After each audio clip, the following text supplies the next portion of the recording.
एक देश जो चुप है लेकिन डरा हुआ नहीं, एक देश जो झुक रहा है लेकिन टूटा नहीं। ये कहानी है भारत के रेबल्स की। 1857 के बाद की अंग्रेज सोचते थे सब कुछ कंट्रोल में है, लेकिन उन्होंने एक बात इग्नोर कर दी। गुस्सा, सिपाही किसान राजा हम लोग सबके दिल में एक ही सवाल था, हम अपने ही देश में गुलाम क्यों?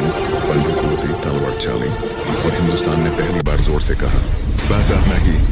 रिवोल्ट फेल हो गया, लेकिन कहानी खत्म नहीं हुई। यहीं से असली कहानी शुरू होती है। अंग्रेज जीत गए थे, लेकिन लोगों का डर खत्म हो चुका था। बंगाल के किसान बोले नील हम नहीं उगाएंगे, जमीन थी उनकी, मेहनत उनकी, फिर भी फायदा अंग्रेज का।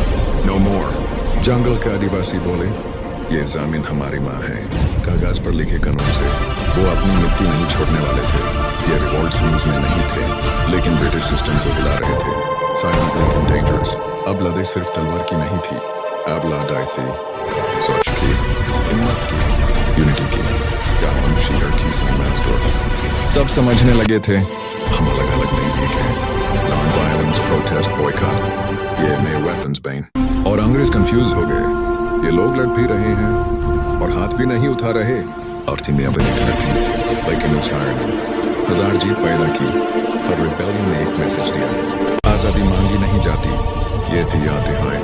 और 90 साल बाद पूरी आग बन गई। 1947, इंडिया फ्री।